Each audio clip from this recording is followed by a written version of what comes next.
কল্পনা করুন 450 বছর আগে মঙ্গল গ্রহের আকারে নেয় একটি গ্রহ পৃথিবীতে আশ্রয় পায়, যার ফলে একটি বিশাল অংশ আলাদা হয়ে যায়, যা অবশেষে আমাদের পৃথিবীর একমাত্র উপগ্রহ চাঁদে পরিণত হয়। কিন্তু এখানে একটি ইন্টারেস্টিং বিষয় হলো, সেই ওল্ড কনফ্লিক্ট কেবল চাঁদের সৃষ্টি করেনি, বরং এমন কিছু সূত্র রেখে গেছে যা বিজ্ঞানীরা আজও সমাধান করে চলেছে। আমরা কিভাবে এটি জানতে পারলাম? সেই কসমিক অ্যাক্সিডেন্টের সময় বা মহাজাগতিক দুর্ঘটনার সময় আসলে কি ঘটেছিল? আসুন আজকের এই ছোট্ট ভিডিওতে আমরা আমাদের চাঁদের জন্মের অবিশ্বাস্য গল্পের রহস্য জেনে নিই।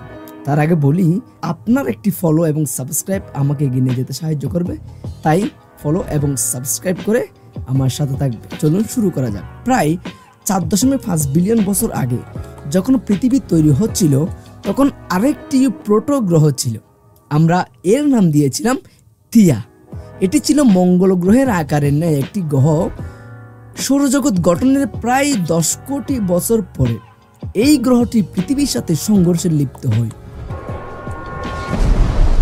সেই সময় পৃথিবী ছিল কেবল জ্বলন্ত লাভার একটি বল।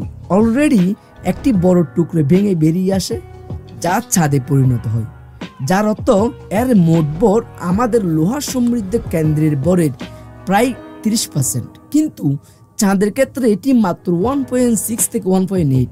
এর অর্থ হলো যে অন্য গ্রহের বেশিরভাগ ধাতুই আজ পৃথিবীতে নিজেদের খুঁজে পেয়েছে এবং পৃথিবীর অংশ হয়ে গেছে, এবং চাঁদও এখানে এই সংঘর্ষের ধ্বংসাবশেষ থেকে এসেছে।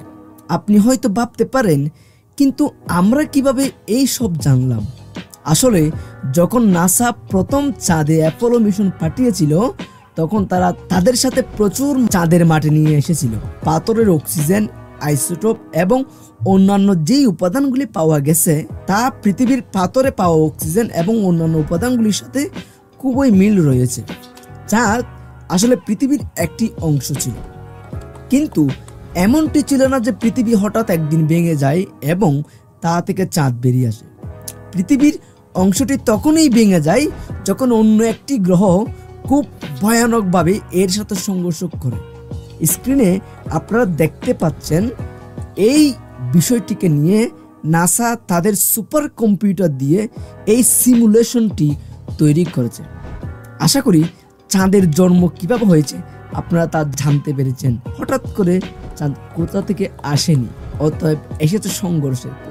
এমন সব অজানা অদেখা বিষয় জানার জন্য আমার পেজটি ফলো করবেন এবং ইউটিউবে দেখলে অবশ্যই সাবস্ক্রাইব করবেন।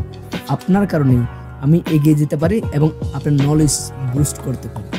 দেখা হবে পরবর্তী ভিডিওতে। Thank you for watching this video.